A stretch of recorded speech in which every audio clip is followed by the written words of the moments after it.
Hello to everyone. I welcome you all on this Abhipedia regulatory body platform powered by Abhimanyu IAS। और आज की class के अंदर हम लोग important MCQs लेने वाले हैं on the subject that is biology। So let's begin with this session।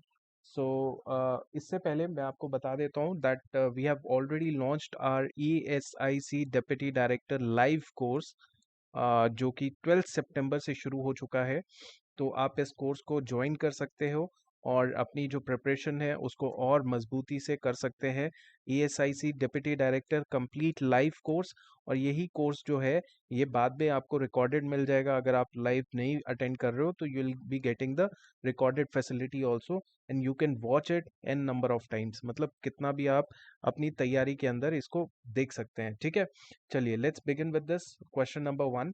अब देखिए आपके पास 5 सेकेंड्स है, आप इस क्वेश्चन का आंसर दीजिएगा। ठीक है, okay. So digestion starts as soon as the food. ठीक है, the digestion starts as soon as the food enters the stomach, reaches the intestine, enters the mouth या थर्ली मिक्सेस। नाउ ये question simple है, ज्यादा मुश्किल नहीं है, ज्यादा टाइम मत लगाइएगा, आंसर दीजिए फटाफट। So it should be first, second, third, fourth. Digestion कैसे फूड की स्टार्ट होती है, फर्स्ट पॉइंट कौन सा होता है डाइजेशन का, आंसर दीजिएगा।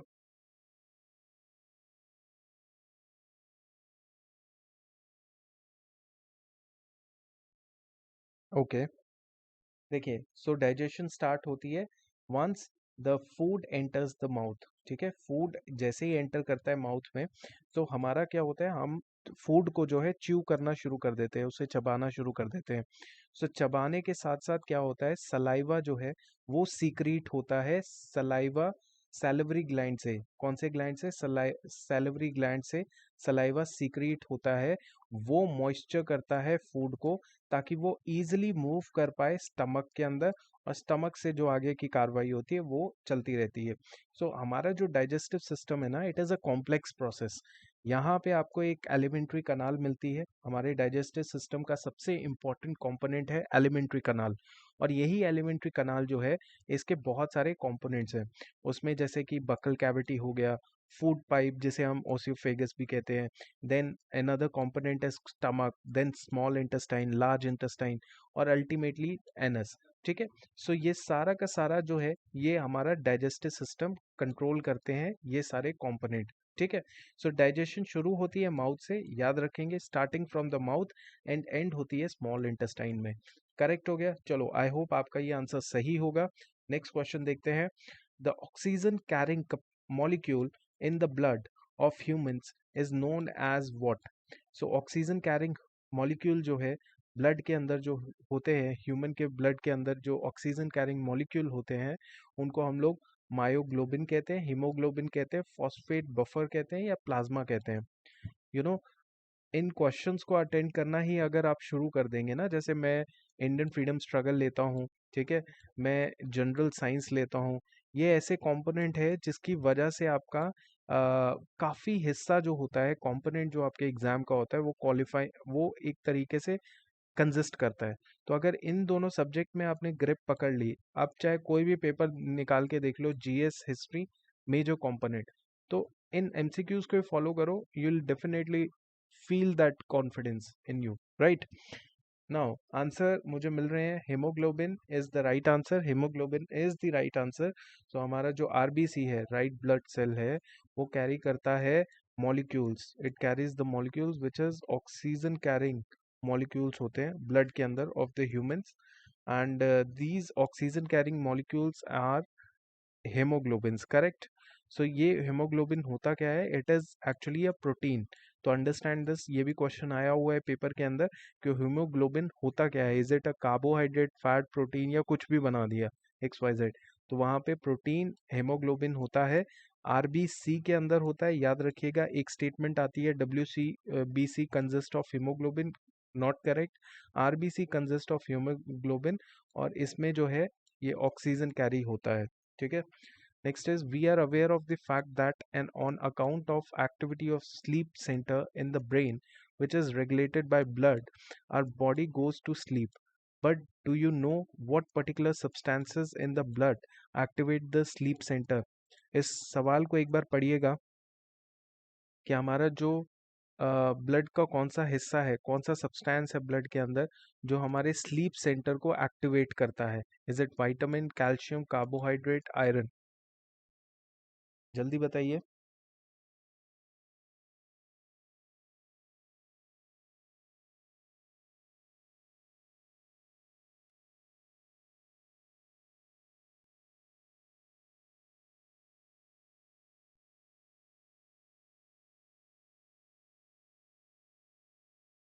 ओके, सो इसका आंसर है obviously it is calcium. Now calcium हमारे लिए ये है कि calcium is important to strengthen our bones and teeth. मतलब टीथ और बोन्स को स्ट्रेंथन करने के लिए हमें कैल्शियम की ज़रूरत होती है। कैल्शियम हम लोग तभी इनटेक करते हैं, राइट? कैल्शियम की कमी होगी तो हमें जो है बोन डिफॉर्मिटीज होंगी। बोन डिफॉर्मिटीज का मतलब होगा जो आपको पता है, ठीक है। अब वो बोन डिफॉर्मिटीज क्यों होती है? बिकॉज ऑफ कैल्शियम की लैकिंग की वजह से। अब देखिए कैल्शियम और क्या काम करता है। कैल्शियम ब्रेन को हेल्प करता है कि ब्रेन जो है वो यूज कर पाए amino acid tryptophan to manufacture the melatonin, ठीक है। सो ये कंपाउंड होता है मेलाटोनिन। इसको मैन्युफैक्चर कैसे किया जाता है? ब्रेन के द्वारा किया जाता है अमाइनो एसिड ट्राइप्टोफैन के थ्रू, ठीक है। जो एक्चुअली हेल्प करता है स्लीप को लाने के लिए, ठीक है, मेलाटोनिन। और मेलाटोनिन कैसे प्रोड्यूस होता है? अमाइनो एसिड ट्राइप्टोफैन के थ्रू। और ये कैसे काम में होता है? ब्रेन के थ्रू काम में आता है। बट ब्रेन कब काम करेगा? जब कैल्शियम यूज किया जाएगा। So this explain why a glass of warm milk, कि गर्म पानी जो है हम लोग क्यों गर्म दूध जो है वो क्यों हम लोग कंज्यूम करते हैं, is thought to help you get to sleep, ठीक है, as dairy products contain calcium and tryptophan दोनों, ठीक है। तो ये अच्छा नॉलेज है हमारे लिए कि क्यों हम लोग सोने के लिए कई बार मिल्क रात को पीते हैं to get a good sleep. It is just because of this scientific reason, ठीक है। I hope you got this point correct. Next question देखते हैं।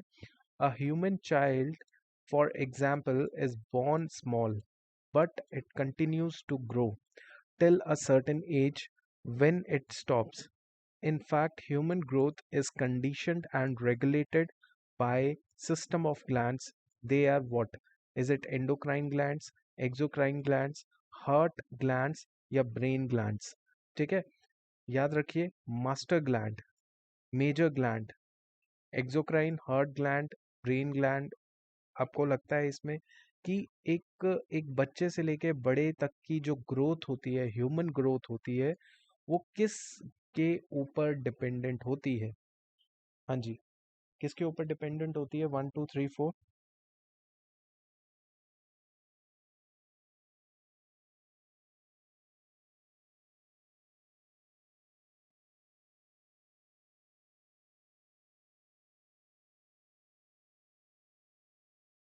It is based on endocrine gland, ठीक है।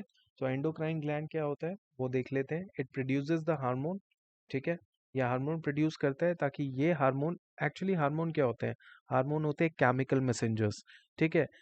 केमिकल मैसेंजर्स होते हैं हार्मोन, ठीक है।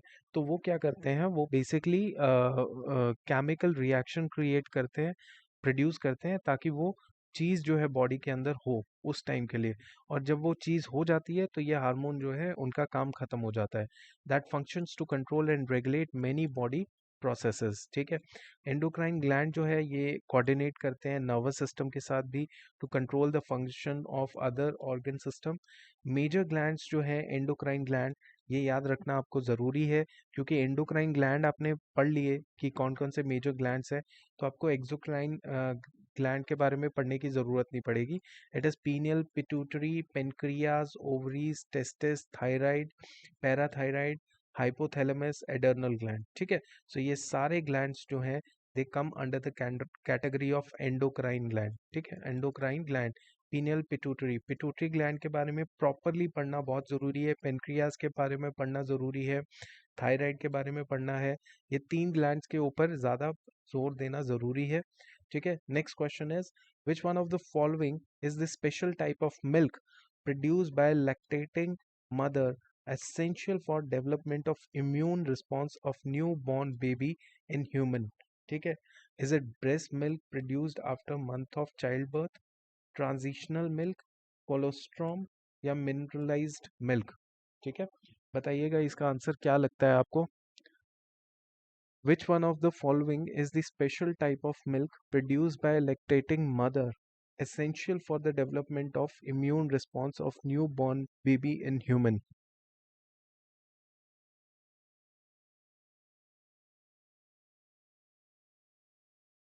देखिए, हमें जब भी ऑप्शंस मिलते हैं ना, ऑप्शंस में हमें लगाना पड़ता है जो मोस्ट अप्रोप्रिएट होता है। ठीक है, breast milk produced after month of childbirth, नहीं, it is actually colostrum, it is actually colostrum, understand? Colostrum या ये फर्स्ट मिल्क होता है जो एग्जैक्टली बेबी के बर्थ के बाद दिया जाता है, मतलब दिया जाता है लेक्टेटिंग मदर के द्वारा, ठीक है, अपने बेबी को। और ये सबसे ज़्यादा रिकमेंडेड होता है, यही होता है जो डॉक्टर सबसे पहले प्रेफर करते हैं न्यू बॉर्न बेबीज को। ठीक है, colostrum in both humans and bovine are thick yellowish and sticky होता है। इसका फ़ायदा क्या होता है? ऑब्वियसली ये इम्यूनिटी को बढ़ाने में बच्चे की बहुत ज़्यादा हेल्प करता है। Has a high concentration of antibody bodies and nutrients, antibodies होंगी तो इम्यूनिटी बढ़ेगी, न्यूट्रिएंट्स काफ़ी ज़्यादा होते हैं। और as a new born baby जो है उसको थोड़ा डिफ़िकल्टी होती है to digest the fat. Colostrum क्या करता है? It is high in protein, carbohydrate and antibodies. ठीक है, ये याद रखिएगा, ये कोलेस्ट्रॉम है और इसका जो है इस तरीके का थिक येलोइश स्टिकी होता है। कॉन्सेंट्रेशन ऑफ एंटीबॉडीज होती है, न्यूट्रिएंट्स होते हैं। न्यूट्रिएंट्स कौन से होते हैं? Protein, carbohydrate, antibodies. ठीक है, याद रखिएगा। Which one of the following enzymes can hydrolyse proteins in the stomach? तो कौन सा एंजाइम है जो प्रोटीन को ब्रेक करता है, हाइड्रोलाइज करता है स्टमक के अंदर? सिंपल क्वेश्चन, ट्राइप्सिन, पेप्सिन, लिपास या एमिलेसे? जल्दी बताइएगा क्या इसका आंसर आपको लगता है?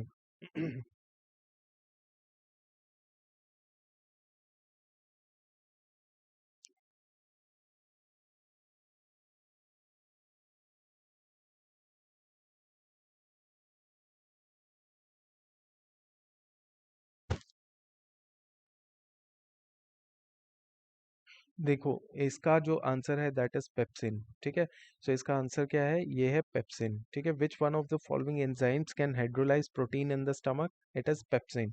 क्लियर? जैसे पेप्सिन क्या करेगा? प्रोटीन को स्मॉलर अमाइनो एसिड्स के बीच में ब्रेक डाउन कर देगा। ठीक है, तो स्टमक की जो लाइनिंग होती है वहां पे ये पेप्सिन प्रोड्यूस होते हैं, इसके सेल्स, और दैट्स इट। ठीक है, तो आप याद रखिएगा इसको। Next is the substance which makes up about 80% of living material in most organism is, मतलब एक बार दोबारा सवाल पढ़िए। सब्सटेंस जो बनाता है 80% of living material in most organism, living material, is it protein, fats, carbohydrate या मिनरल्स? जल्दी बताइए। जो ऑर्गेनिक मटेरियल का 80% होता है, which makes up 80% of living material in most organism. Is it fat, carbohydrate, minerals या protein?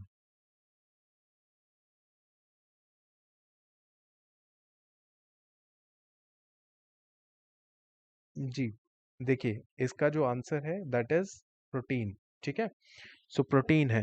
एक्चुअली इसका answer क्या होना चाहिए था? वाटर होना चाहिए था, अगर अगर हम लोग इनऑर्गेनिक सब्सटेंसेस की बात कर रहे हैं। बट यहाँ तो किसकी बात हो रही है? लिविंग मटेरियल या लिविंग सब्सटेंसेस की बात हो रही है, ऑर्गेनिक सब्सटेंसेस की बात हो रही है। तो लिविंग बींग्स में आपने देखा होगा बॉडी जो है कंसिस्ट ऑफ 70% ऑफ वाटर। ठीक है, बॉडी 70% ऑफ वाटर से है।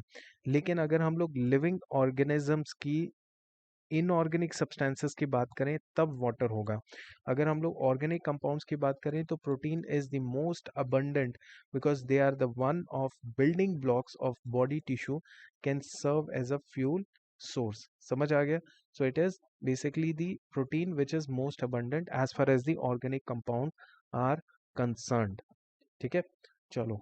Next is formation of cavities is the breakdown of teeth due to formation of by bacteria after food decay. इसका मतलब मैं समझा देता हूँ।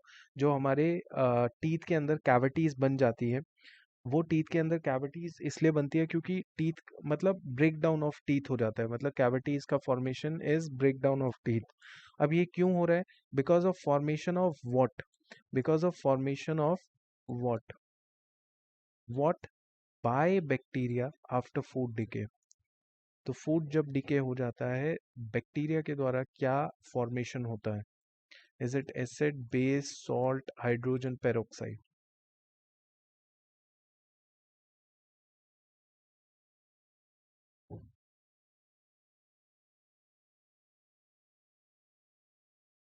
ठीक है, सो ऑब्वियसली आंसर आपका आ चुका है, इट इज एसिड। याद रखिएगा, एसिड का फॉर्मेशन होता है बैक्टीरिया के द्वारा। और वो फूड जो है, अगर उस फूड के अंदर बहुत सारा शुगर है, सिंपल शुगर है, ठीक है, अगर उस फूड में सिंपल शुगर होगा तो ऑब्वियसली बैक्टीरिया का प्राइमरी सोर्स ऑफ एनर्जी है ये शुगर। और ये क्या होगा फिर, उस वजह से क्या हो सकता है, बैक्टीरिया जो है वो एसिड फॉर्मेशन करेगा। एसिड फॉर्मेशन करेगा और उस एसिड फॉर्मेशन की वजह से जो टीथ का हार्डेस्ट सब्सटेंस भी होता है, हार्डेस्ट टिश्यूज भी होते हैं, जैसे कि एनामेल, डेंटिन, सीमेंटम, ये जो हार्डेस्ट सब्सटेंसेस भी होते हैं, ये भी एसिड की वजह से क्या हो जाते हैं, खराब हो जाते हैं, ब्रेक डाउन हो जाता है। ठीक है, तो आप इसको जरूर याद रखेंगे। क्लियर हो गया? नेक्स्ट सवाल देखते हैं। Which of the following are the longest cells of human body? कौन सा है जो लॉन्गेस्ट सेल है ह्यूमन बॉडी का? Is it pancreatic cell, epithelial cell, nerve cell या एपिडर्मल सेल?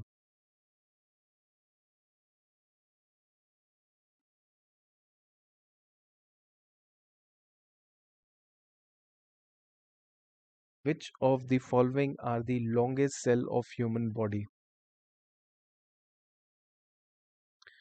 देखिए, ऐसा होता है, देखिए दो स्ट्रैटेजीज होती हैं। एक तो ये होता है कि आप अपना सब्जेक्ट जो है, जैसे जनरल साइंस है, तो जनरल साइंस आप पढ़ रहे हैं, ठीक है। आप जब पढ़ रहे हैं तो उसमें आपको पहली चीज़ तो है कि आपको स्टडी जो है, अपने नोट्स या अपनी जो किताबें हैं उनको पढ़ते रहना है। बट उस चीज़ को करने के लिए, अपने आप को चेक करने के लिए कि हाँ यार मैं जो भी पढ़ाई कर रहा हूँ, is it going good in the right direction, उसके लिए होते हैं एमसीक्यूज। अब दो तरीके होते हैं एमसीक्यू सॉल्व करने के। या तो आप वीडियो लगा के आप एमसीक्यू सॉल्व कीजिए, जो मैं यहाँ पे वीडियोस में एक एमसीक्यू के साथ साथ और भी चीज़ें बता देता हूँ, तो या तो वो आप सॉल्व कीजिए, या फिर आप अपने लेवल पे एमसीक्यू सॉल्व कर सकते हो। कई बार क्या होता है, जो अपने लेवल पे करने की चीज़ होती है वो होती है सेल्फ स्टडी, जिसमें आप अपने नोट्स पढ़ रहे हो, अपनी किताबें पढ़ रहे हो। और जो एमसीक्यू सॉल्व करने की बात आ जाती है, तो वहाँ पे आप test of knowledge in videos के माध्यम से कर सकते हो, जहाँ पे आपका मोटिवेशन भी रहता है और आपको ऑब्वियसली ये लगता है कि हाँ, आई एम डूइंग राइट और रॉन्ग, वो आपको थोड़ी क्लैरिटी मिलती रहती है। ठीक है, सो इस वजह से these MCQs are the most important one. ठीक है, अब यहाँ पे क्या है, nerve cell is the correct answer. Nerve cell क्या है, करेक्ट आंसर है absolutely. The longest cell in the human body are nerve cell. क्यों? क्योंकि नर्व सेल जो है वो स्टार्ट होता है, जिसका cell bodies are located in the base of spinal cord. Spinal cord के बेस से नर्व सेल का स्टार्टिंग हो जाता है। और हुज एक्सॉन, उसका जो एक्सॉन है, run down to end of toes. तो यहाँ से यहाँ तक, मतलब बेस ऑफ स्पाइनल कॉर्ड से लेके एंड ऑफ टोज तक का इसका जो है नर्व सेल का रीच होता है। ठीक है, इसका लोकेशन होता है, याद रखिएगा, nerve cell. Next question is, warm blooded animals are those which are able to keep their body temperature what, lower than environment, higher than environment, constant temperature, all time, equal to atmospheric temperature?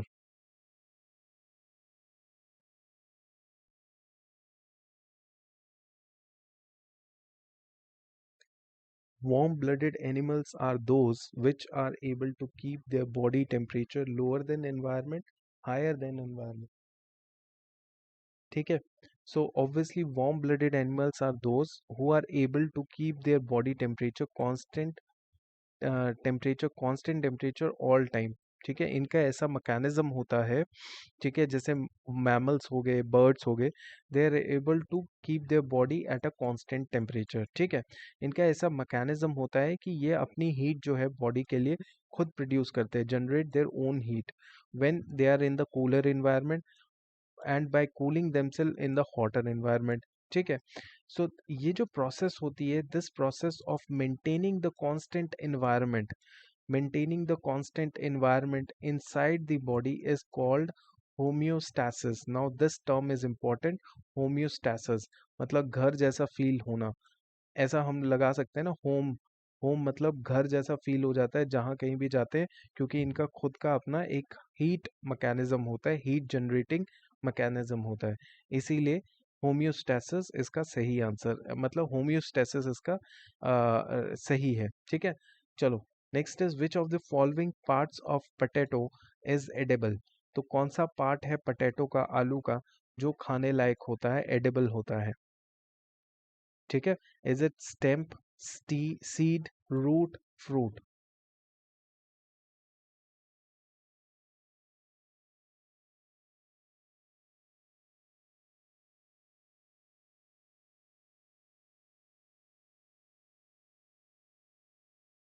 हाँ जी, is it stem, seed, root, fruit? The answer is stem, ठीक है। So modified stem भी कहते हैं इसको। So edible part जो potato का है वो है ट्यूबर, क्या है, ट्यूबर, जिसे हम लोग मॉडिफाइड स्टेम भी कहते हैं। और actually it is not the root, हमें लगता होगा क्योंकि जिस हिसाब से पोटैटो की खेती होती है उसको निकाला जाता है, तो यही लगता है कि हाँ it is obviously a root only, ठीक है, बट नहीं, it is actually a stem which is not a normal stem, it is a modified stem जिसको हम लोग ट्यूबर कहते हैं, ठीक है। तो इतना आप याद रखिएगा। अब देखिए नेक्स्ट सवाल है scurvy. Scurvy, bleeding of gums, is caused by deficiency of which vitamin. तो स्कर्वी जो गम्स की ब्लीडिंग होती है, ये किस डेफिशिएंसी की वजह से होती है, विटामिन के किस डेफिशिएंसी की वजह से होती है? Is it vitamin K, vitamin B2, vitamin C, vitamin A? So it is not a very difficult question, तो इसीलिए ज़्यादा टाइम नहीं लगाएंगे, बट इतना याद रखिए, ये जो डिजीजेस होती हैं इनके बारे में पढ़ना बहुत ज़रूरी है। हमने लास्ट क्लास में भी ब्लू बेबी सिंड्रोम पढ़ा था, है ना। एक आजकल करंट अफेयर में हवाना सिंड्रोम बहुत आ रहा है, तो आप कमेंट सेक्शन में लिख सकते हैं कि Havana syndrome is related to which country, ठीक है। क्यूबा नहीं है, क्यूबा के अलावा Havana syndrome. Vitamin C, vitamin C deficiency जो है it can lead to anaemia, debility, exhaustion, spontaneous bleeding भी होती है, लिम्स में पेन भी होना शुरू होता है, specially the legs, swelling in some part of body, and sometimes ulceration हो जाती है गम्स की, एंड लॉस ऑफ टीथ भी होता है। अल्टीमेटली विटामिन सी जो है वो स्कर्वी की डेफिशिएंसी, और डेफिशिएंसी होती है विटामिन सी की, इसीलिए स्कर्वी वाली इशू होता है, ठीक है। विटामिन सी के कौन कौन से सोर्सेज हैं आप ज़रूर बताइएगा। Desert plants are generally viviparous, succulent, herbaceous या हेक्टोफाइलस? डेजर्ट प्लांट्स जनरली क्या होते हैं?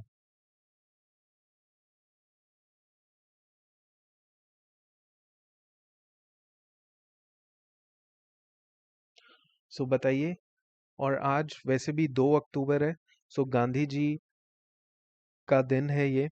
तो आज के दिन ऑब्वियसली हम लोग आपसे एक सवाल तो गांधी जी के ऊपर बनता ही बनता है, दैट इज मुझे ये बता दीजिए कि गांधी जी, मतलब ये सवाल थोड़ा सा टिपिकल हो सकता है बट इंटरेस्टिंग सवाल है, तो मैं आपको बता दूंगा at the end of the session, मैं ज़रूर उनके ऊपर ये आंसर दूंगा।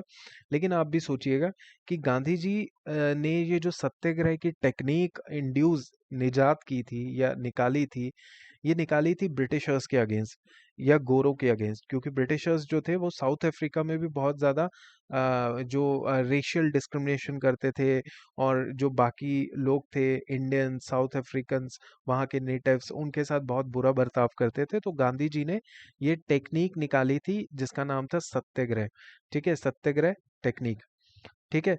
अब ये गांधी जी ने निकाली थी गोरों के लिए, अगेंस्ट, कि मैं सत्य की लड़ाई लड़ूंगा अंग्रेजों के अगेंस्ट।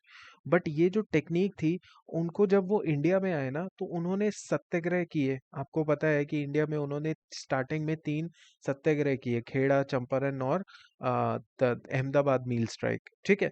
तो इसमें मुझे ये बताओ कि गांधी जी पहली बार थोड़े से घबराए हुए थे इस टेक्निक को यूज करने के लिए। क्यों? क्योंकि उन्होंने ये सोचा था कि सत्याग्रह की टेक्निक जो है मैं हमेशा गोरों के अगेंस्ट करूंगा।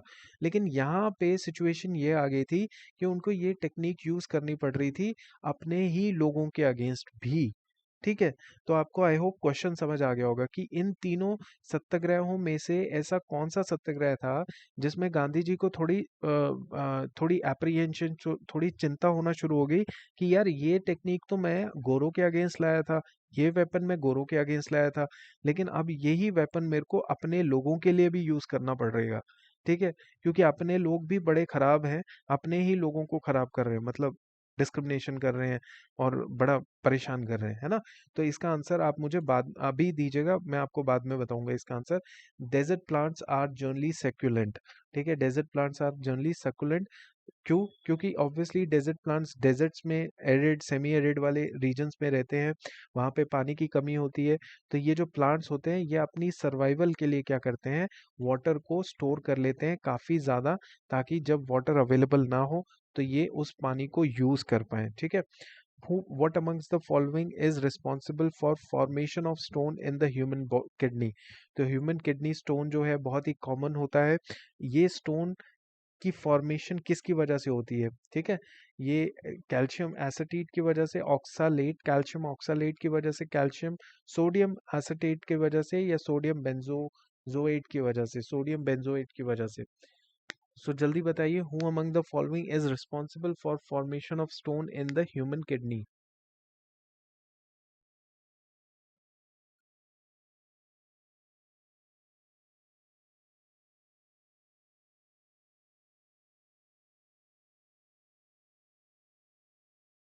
सो इसका आंसर है कैल्शियम ऑक्सालेट। तो कैल्शियम ऑक्सालेट की प्रेजेंस की वजह से वो जो स्टोन होता है वो इसी का ही होता है, कैल्शियम ऑक्सालेट। ये केमिकल कंपाउंड होता है जो बेसिकली आपके किडनी की जो किडनी स्टोन होता है उसका मेजर यही कंपोनेंट होता है, ठीक है। सो प्लांट्स के अंदर इट इज नोन एज रैपहाइड्स, ठीक है। सो ये कैल्शियम ऑक्सालेट मेजर कॉन्स्टिट्यूएंट होता है। Heart is made up of what? None of the above पहले ही आ गया, कनेक्टिव टिश्यू, मस्कुलर टिश्यू या नर्वस टिश्यू। हर्ट क्या है? Heart is made up of what? Connective tissue, muscular tissue, nervous tissue या व्हाट?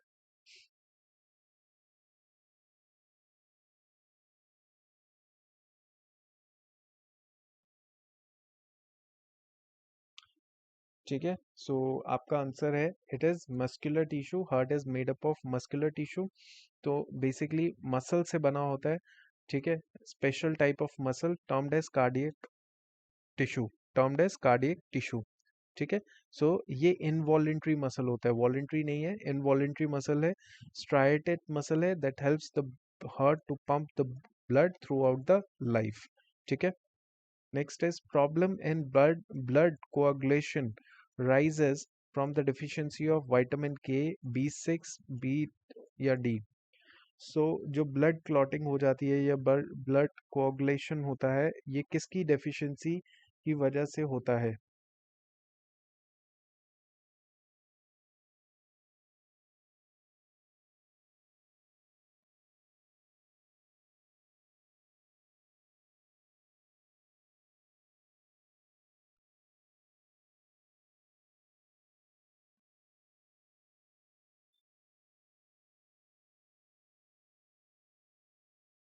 सो ये होता है विटामिन के की डेफिशिएंसी से, ठीक है। विटामिन के जो है it is basically the problem of this particular चीज, इट डेफिशिएंसी ऑफ विटामिन के, ठीक है। अगर विटामिन के ठीक होगा तो ऑब्वियसली ब्लड क्लॉट आराम से हो सकता है, एक्सेसिव ब्लीडिंग होने से रुक सकता है अगर ब्लड क्लॉट हो जाएगा।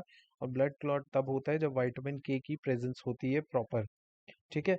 और the most important of these compounds appears to be vitamin K1 मतलब के, विटामिन के भी कंपोनेंट्स होते हैं, that is K1 and K2। ठीक है, K1 is obtain from leafy green vegetable से आपको मिलता है, और अदर वेजिटेबल से आपको मिल सकता है। ठीक है। सो यस, सो आज की क्लास में इतना ही। हमने काफ़ी क्वेश्चंस किए। आपका कोई भी डाउट क्वेरी है, you can directly ask us, and we are happy to help you out. And जय हिंद। एंड एक चीज़ और, आपका जो आंसर था कि गांधी जी का ये जो सत्याग्रह वगैरह था, ये गांधी जी का बेसिकली ये था अहमदाबाद मील स्ट्राइक। अहमदाबाद मील स्ट्राइक, क्योंकि देखो अहमदाबाद मील स्ट्राइक में पता है क्या हुआ था, यहाँ पे दो लोग थे, दो ग्रुप थे। एक ग्रुप था ओनर्स का, मील ओनर्स का, मालिकों का, और एक था लेबरर्स का। मील ओनर भी इंडियन था और लेबरर भी इंडियन था। जो मील ओनर था वो गांधी को बोल रहा था हमारा साथ दो, और जो लेबरर था वो कहता था हमारा साथ दो। तो गांधी ने ऑब्वियसली लेबरर्स का साथ दिया, बिकॉज लेबरर्स जो थे वो एक्सप्लॉइटेड क्लास थे। मील ओनर्स अपने इंडियंस ही थे जो एक्सप्लॉइट कर रहे थे इन्हीं इंडियन लेबरर्स को। तो गांधी थोड़े दुविधा में आ चुके थे, उन्होंने यही सोचा कि यार ये चीज मैंने जो बनाई है technique, it is to get the justice from the Britishers, but यहाँ तो अपने ही यहाँ पे एक्सप्लॉइटेड क्लास है। सो ये इसका अल्टीमेट आंसर था। और I hope you like this lecture, and I hope to see you in the next session. ठीक है, थैंक यू।